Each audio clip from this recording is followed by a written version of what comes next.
En aquellos días llegó Juan el Bautista predicando en el desierto de Judea, diciendo: arrepiéntanse, porque el reino de los cielos se ha acercado.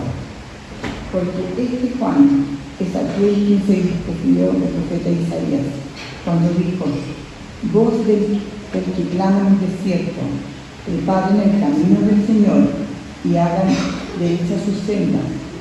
Y él, Juan, tenía un vestido de pelo camello y un cinto de cuero a la cintura, y su comida era de langosta y miel silvestre. Entonces Jerusalén, toda Judea y toda la región alrededor del Jordán acudían a él, y confesando sus pecados eran bautizados por Juan en el río Jordán. Pero cuando vio que muchos de los fariseos y saduceos venían para el bautismo, les dijo: camada de víboras, ¿quién les enseñó a huir de la ira que están al venir? Por tanto, den frutos dignos de arrepentimiento, y no piensen que pueden decirse a sí mismos: tenemos a Abraham por padre. Porque les digo que Dios puede levantar hijos a Abraham de estas piedras.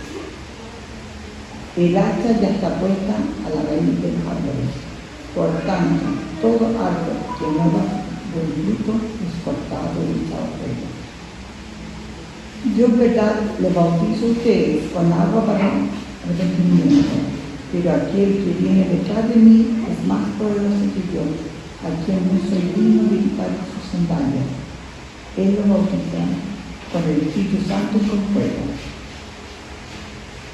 El viento está en su mano y limpiará completamente su era y recogerá su trigo en el granero, pero quemará la paja en el fuego que no está apaga. Palabra de Dios. Amén. Hola iglesia, ¿cómo están? Qué bueno, qué lindo verles, qué lindo compartir con ustedes hoy día la palabra de Dios.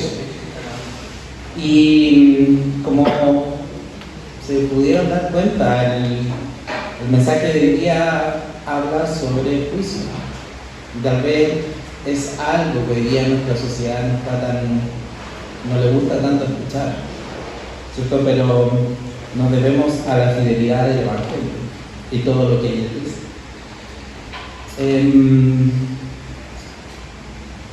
Esta semana, mientras estaba preparando el sermón, conocí un café que se llama Justicia. Me llamó mucho la atención el nombre. ¿Por qué se llama Justicia? Y le pregunté a la chica que atendía cuál era la razón del nombre. Me decía que venía del deseo de dar un café a precio justo, a trato justo, y que los clientes lo pudieran sentir así. Es interesante el concepto de que creo que a nadie de nosotros no nos gustaría eso, ¿cierto?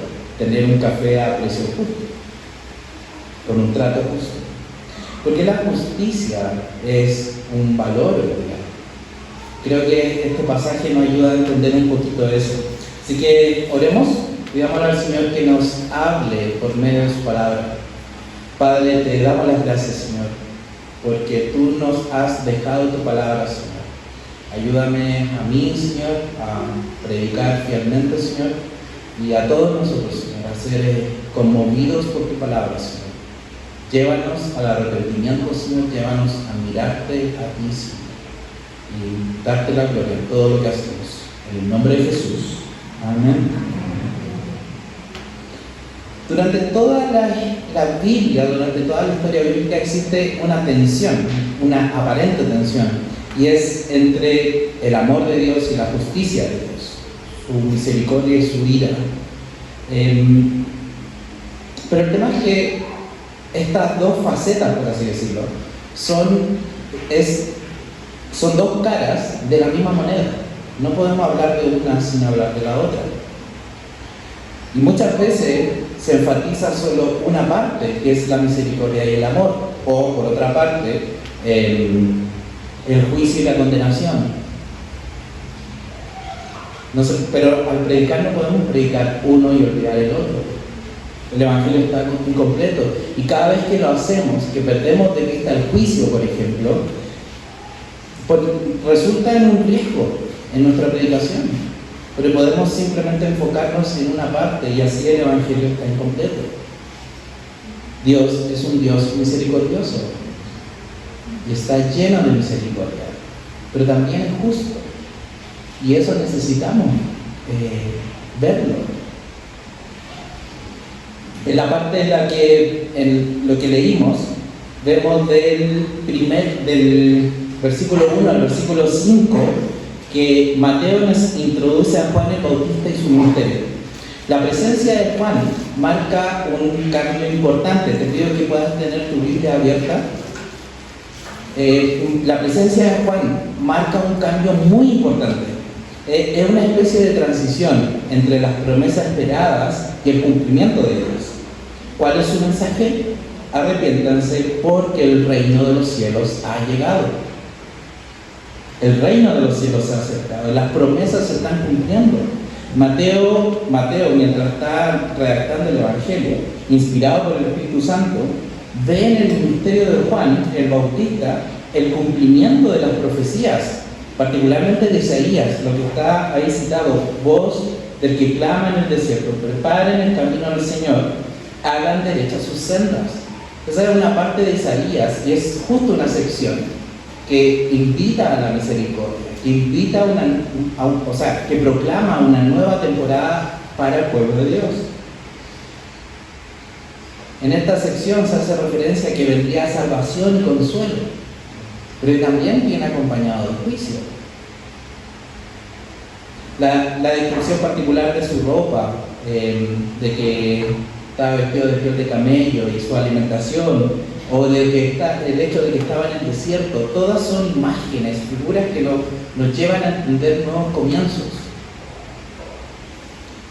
Ahora, con respecto al mensaje, es claro, dice: arrepiéntanse. Juan el Bautista tenía el ministerio de preparar el camino para el Señor. El reino viene porque viene el rey. Interesante notar que cuando en Isaías, cuando dice preparen el camino del Señor, la palabra ahí es el nombre personal de Dios, Yahweh. Pero cuando Juan Bautista está predicando, eso se lo está aplicando a Jesús. Es una cristología clara. Y como paréntesis, Mateo sí nos está diciendo desde el comienzo que Jesús es Dios. No como otras falsas religiones, testigos de Jehová, mormones, unicitarios incluso, que ha crecido mucho en el último tiempo. Anulan o van en contra directo de lo que está diciendo la palabra de Dios. Están desamparando el nombre de Dios. Y en eso tenemos que ser súper claros. Volviendo a la idea, a estos versículos, esta escena nos hace imaginar un heraldo, un tipo de heraldo, alguien de alto rango que corre a un pueblo rebelde antes de que llegue el rey, para preparar a todos sus habitantes en su venida. Él llega y anuncia la forma correcta en que deben esperar a su Señor. Un pueblo, y no porque el pueblo, sino un pueblo que ha sido infiel a Él. Pero este Señor viene en misericordia, porque si no hubiese mandado a su ejército a arrasar con este pueblo. El mensaje de arrepiéntanse es un mensaje serio, pero está envuelto en misericordia. Juan el Bautista era este heraldo de este rey, el rey Jesús, que viene a preparar a su pueblo. Y la forma correcta de recibir a su Señor es volviéndose de sus malos caminos y enderezar sus sendas. Es el de arrepentirse, de vivir de una forma que no agrada al Señor. La pregunta es: ¿cómo va a responder el pueblo? De los versículos 5 al 10 nos dice un poco de la reacción al pueblo. Por un lado, en versículos 5 al 6, vemos que muchos se arrepentían y se bautizaban como una señal externa de muchas regiones contiguas. Mateo no nos dice mucho sobre las sinceridades del pueblo. Lucas, por otro lado, nos dice que parece que el pueblo no era tan sincero. Pero Mateo no nos dice algo más. Pero por otro lado, vemos a los saduceos y los fariseos, que eran el grupo religioso de la época. Era el que necesitaba saber cómo recibir correctamente al rey, necesitaba interpretar las profecías. ¿Qué es lo que le dice Juan en el versículo 7? Camada de víboras, ¿quién les enseñó a huir de la ira que está al venir? Es un mensaje fuerte. Camada de víboras es cuando las víboras tienen hijos y salen los hijos víboras. Esa es la imagen que nos está mostrando acá Juan. Ahora, vienen a bautizarse, no es la idea correcta, no están haciendo lo bueno. Sí, pero leamos un poquito más sobre qué era lo que pensaban estos fariseos y saduceos. Tal vez su forma externa, sus vestidos, su aparente religiosidad los ponía en una buena situación. Pero veamos qué dice, qué es lo que Juan dice de lo que hay en su corazón. Mira, lee conmigo el versículo 9. Y no piensen que puedan decirse a sí mismos, tenemos a Abraham por padre, porque les digo que Dios puede levantar a hijos de Abraham de estas piedras. Los líderes religiosos, lo que se supone que debieran conocer, que el rey venía y que era el Señor y necesitaban tratarlo de la manera correcta, vienen con su propio orgullo a cuestas. No vienen como un mendigo buscando misericordia, sino como un niño rico, orgulloso de su supuesta herencia. Juan los confronta diciéndole que ni siquiera participar de su etnia, de ser hijo por sangre de Abraham, los va a salvar. No es la actitud del corazón correcta. Y en este punto es súper fácil pensar de que es solo para los fariseos de allá, ¿cierto?, de ese tiempo. Pero también la actitud que tienen los fariseos y los saduceos es muy común verla hoy día, inclusive muchas veces en nuestros propios corazones. Venimos ante Dios o nos presentamos ante otras personas con nuestros títulos. Hace tiempo no tenía Twitter y lo volví a abrir para ver el tema de los incendios y me acordé porque lo borré. Es increíble ver la cantidad de orgullo en las declaraciones que hay. Políticos, personas, el internet, los comentarios de internet es como que nos dan la puerta, nos abre la puerta a la peor forma de expresión posible del ser humano.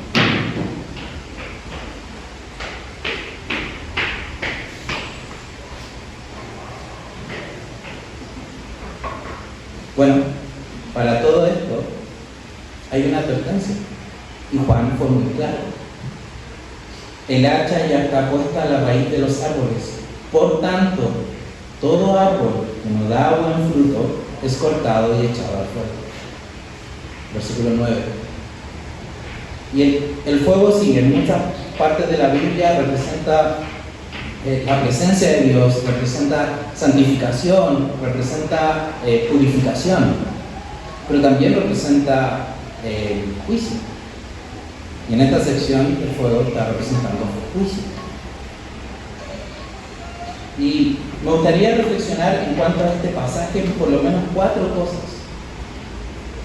La primera, la inmediatez del juicio. El rey ya viene con misericordia, pero también viene con juicio. El hacha ya está puesta a la raíz. El pasaje tiene un sentido de inmediatez. El hecho de que el heraldo esté en el pueblo anunciando es que el rey viene cerca. Y nosotros estamos al otro lado de esta historia. El rey ya vino. Queda que venga la segunda vez. Otro punto importante a resaltar es la severidad del juicio. El rey traerá juicio, trae misericordia para todos aquellos que lo reciben como Señor y doblan sus rodillas voluntariamente ante Él, pero también trae juicio para los que no lo hacen. Otro punto que en cierta forma nos puede dar tranquilidad es la globalidad del mensaje, la universalidad del mensaje. Este mensaje es para todos. Y eso nos puede alentar en el momento de ver injusticias las cuales no somos capaces de contrarrestar. La injusticia que puede producir alguien que tiene mayor poder que nosotros, sobre nosotros o sobre otros. Todos estamos ante este tribunal y cada uno de nosotros va a tener que rendir cuenta. Y por otra parte, los frutos. ¿Qué era lo que no tenían los saduceos y los fariseos? Tenían una religiosidad externa, pero no tenían un fruto. No se veía un cambio en ellos. Algo que diera la impresión de que realmente estaban arrepentidos.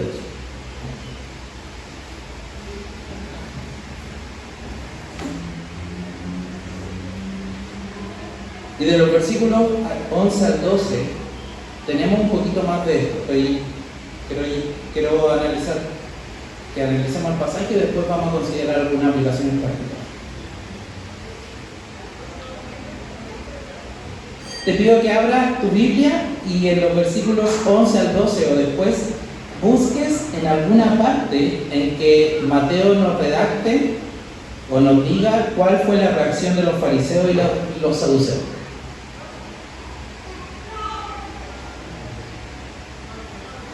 ¿Se nos dice algo? No, ¿no es cierto? Interesante ese punto. De alguna manera, los fariseos pasan a un segundo plano. Juan lo ocupa para demostrar un punto. En el principio era todo el pueblo de ese tiempo. La segunda sección está más enfocada en los fariseos. Pero en la última sección no está ni el pueblo ni los fariseos. Es como de alguna manera que Mateo registra la predicación para quienes están leyendo, o sea, para nosotros. Toda esta sección es una enseñanza para nosotros, pero pareciera que esta sección no está mirando directamente Mateo a nosotros.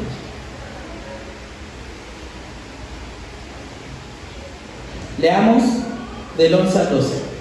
Yo en verdad los bautizo a ustedes con agua para arrepentimiento, pero aquel que viene detrás de mí es más poderoso que yo, a quien no soy digno de quitar las sandalias.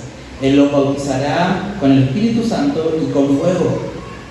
El viento está en su mano, limpiará completamente su era y recogerá su trigo en el granero, pero quemará la paja en un fuego que no se apaga. Juan acá hace una distinción entre su bautismo y el bautismo de aquel que viene. Juan dice que su bautismo es para arrepentimiento y es una señal externa. Juan no es capaz de ver qué es lo que está pasando en el corazón de las personas, a lo más puede ver los frutos. Pero aquel que viene, del que no es digno ni siquiera de quitarle las sandalias, él sí sabe cuál es la real posición del corazón de cada una de las personas que está ahí y también de nosotros. A Juan le podríamos mentir, inclusive a nosotros mismos, pero no al Señor. Juan sabe su posición, el heraldo sabe que él no es el rey, sino que está preparando el camino. Y aquel Rey Jesús es el que viene y bautiza con el Espíritu Santo y fuego. Ya, me gustaría hacer un breve paréntesis para poder entender mejor esto. Porque nos está hablando de Espíritu Santo y fuego. En el Antiguo Testamento, en el tiempo de exilio, se prometió que vendría una salvación futura para el pueblo de Israel. Pero también el pueblo sabía que había un juicio por su constante comportamiento rebelde. Esto ocurriría al final de los tiempos. Y si miramos desde atrás hacia el futuro, vemos que estas dos dos elementos se confluyen, salvación y juicio. En el futuro va a pasar. Y esta es una historia repetida de toda la historia bíblica, salvación y juicio. De alguna manera siempre confluyen. El pacto en el jardín, por ejemplo, juicio, Adán y Eva salieron, pero les da la esperanza de salvación. Noé y el arca, la torre de Babel y Abraham, Sodoma y Gomorra, y sacando a Lot y su familia de ahí, Dios. En el Éxodo, la conquista de tierra prometida, es un patrón constante, tanto de juicio como salvación. Y todo este patrón apunta al evento principal en el cual el juicio y la gracia confluyen. Como dice en el Salmo 85, se ha encontrado el amor y la verdad, se ha besado la justicia y la paz. Y esta es la cruz. En la cruz es donde vemos que confluye la suprema gracia de Dios, trayendo paz y amor a los que se arrepienten y ejerciendo juicio contra la muerte, el pecado de Satanás y los rebeldes que no se vuelven a él. Entonces, volviendo al pasaje, que Jesús traiga el bautismo con el Espíritu Santo y con fuego es algo esperado, no es algo extraño. Quienes se arrepienten son guardados del juicio final, o dicha de otra forma, son guardados por Dios de su mismo juicio. Son amparados, son inmersos en su justicia. Y el Espíritu Santo es sello y garantía de esto. Pero por otra parte, los que no se arrepientan también arriesgan un tipo de bautizo. Pero es un bautismo de condenación, de juicio. Juan no puede ver el arrepentimiento que hacen los hombres, que si es genuino o no. Jesús sí puede. Y el último pasaje de la sección es súper gráfico. El viento está en su mano, el versículo 12, y limpiará completamente su era y recogerá su trigo en el granero, pero quemará la paja en un fuego que no se apaga.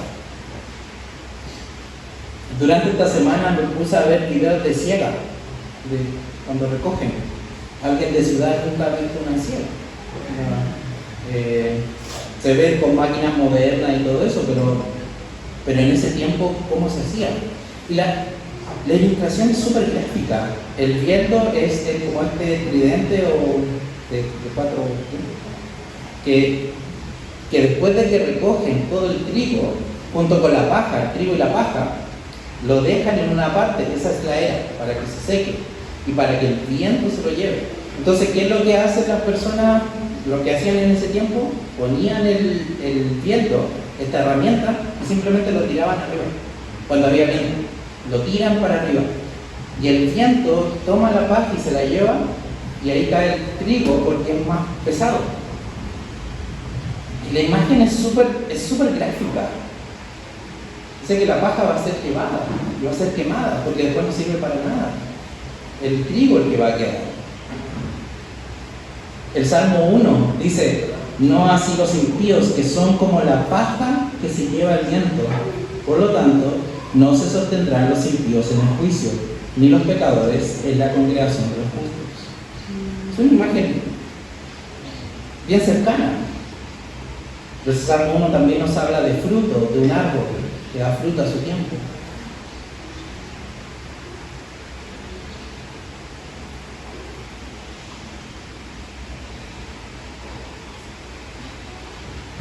Esta es una ilustración fuerte, una imagen fuerte, pero su intención también es que las personas se devuelvan. La explicación del juicio tiene también el propósito de que las personas se arrepientan, de que nosotros nos arrepintamos. Jesús es uno de los que más habló sobre el juicio y el infierno. Nosotros estamos, como lo dije antes, al otro lado del heraldo. El rey ya vino. Nos queda a nosotros ver cómo respondemos ante este rey. Volviendo a Victoria del Café, de alguna manera todos buscamos esta justicia. Es algo que buscamos. No nos gusta que sean injustos con nosotros, por lo menos. El nombre del café encarna una búsqueda personal y comunitaria. A nadie le gusta la injusticia en general. El problema es que en esto es que somos nosotros también los que estamos faltos de justicia. Nosotros no estamos en el estrado, estamos en el banquillo de los acusados. Hay una demanda de ley contra ti y contra mí. La misma que resuena con fervor en toda la injusticia del mundo, los que causaron el incendio en el sur, políticos que roban dinero, la guerra, la hambruna. Ese mismo fervor de reclamar justicia, una ardiente justicia, está también en contra de nosotros. Nosotros hemos sido culpables de un pecado que demanda nuestra sangre, demanda nuestra condenación eterna. Sé que hoy día las palabras que estoy diciendo no son tan bien recibidas. A nosotros nos cuesta recibir estas palabras. A mí mismo estando preparando el sermón. Pero en nuestro mundo también son cada vez menos bien recibidas. Al hablar de juicio, nos tachan de extremistas, de violentos, nos cancelan la nueva cultura woke. Pero esto siempre ha sido parte del Evangelio. Necesitamos recordarlo. La misericordia de Dios y la justicia de Dios son dos caras de la misma moneda, del mismo Evangelio que estamos llamados a predicar. Y cuando el Evangelio relatamos una de ellas, resulta en un Evangelio aguado, incapaz de hacer efecto, resultando en iglesias que parecen clubes sociales, que no tienen impacto en su sociedad, en su comunidad. O a veces se van al otro lado, predicar muchos juicios sin misericordia. Sí. El Señor dice que su justicia, cuando está dando la ley, alcanza hasta 3 generaciones, pero su misericordia es a millares de millares. Sí, el Señor tiene su obra común, es misericordia, es amor, es no ejercer el juicio de inmediato, pero también llega un momento en que Él ejerce el juicio. Ahora, cuando nosotros en nuestra predicación olvidamos el juicio, ocurre algo que a nosotros mismos nos hace mal por hacerlo. Porque donde hay juicio, donde hay pecado, donde hay infracción, hay posibilidad de perdón. Y si es que hay perdón, hay paz. Pero cuando creemos que no necesitamos perdón, que solo necesitamos una reconstrucción personal, esa obra queda en cada persona. Y cada persona tiene que buscar su forma de encontrar paz, trabajar en sí mismo. Ese es un evento que al final no va a prosperar, que no va a ser capaz, no voy a ser capaz de alcanzar la justicia por mis propios medios. Cuando hay perdón, hay paz. Y cuando yo cuando estoy enfermo necesito un doctor, cuando tengo que arreglar algo de electricidad en la casa necesito un eléctrico, cuando tengo un problema judicial voy ante un juez, cuando tengo problemas con el pecado voy ante Dios, corro ante Él. Y el arrepentimiento, el fruto de arrepentimiento también tiene que ver con esta paz del hombre, de la mujer arrepentida. Vengan a mí los que están trabajados y cansados, para decir Jesús más adelante en este mismo evangelio. Una de las principales funciones del juicio, es anunciar la misericordia. La anunciación del juicio busca provocar nuestra vuelta al Señor. Es una imagen gráfica, ilustrativa, pero real también. Busca que nosotros volvamos a buscar la misericordia del Señor. Para terminar, si hoy tú sabes si estás entre las personas que reciben juicio, pero a la misma vez misericordia, estás consciente de tu necesidad, de que no vas a poder estar de pie ante el Rey cuando venga. sabiendo que solo su misericordia y su cruz puede salvarte, ten paz, porque estás en una buena posición. Sigue buscando a Él, sigue examinando tu corazón, sigue examinando que tu corazón, también mi corazón, estén correctamente alineados ante Él. Por otra parte, si estás dispuesto a enfrentar el juicio que viene, amparado en tu propia justicia o rectitud, en tus propios medios, tal como los fariseos y los saduceos, el mensaje de hoy día, la palabra de Dios hoy día te dice arrepiéntete. Y acá no estoy diciendo a nadie, solo estoy predicando. Tu pronóstico no es bueno. Examina tu vida, examina tu corazón, conversa con cada uno de nosotros. Este es un mensaje envuelto en misericordia, amor y amor, pero también consideración. Oremos. Padre, te damos las gracias, Señor, porque tú has traído tu reino a nosotros. Y si bien estas palabras son duras, también están envueltas en misericordia. Te doy las gracias, Señor, porque tú has dado tu gracia a nosotros. Tú has dado la posibilidad de redención a cada uno de nosotros, Señor, a nuestro mundo, Señor. Y te damos las gracias por eso. Celebramos tu obra en la cruz y nos afirmamos a ella, Señor, con todo nuestro ser. Pero también, Señor, te pedimos por todos aquellos, Señor, que no han querido doblar sus rodillas ante ti, Señor, para que tu gracia y tu misericordia los convenzan, Señor. Te alabamos, Señor, y te damos las gracias en el nombre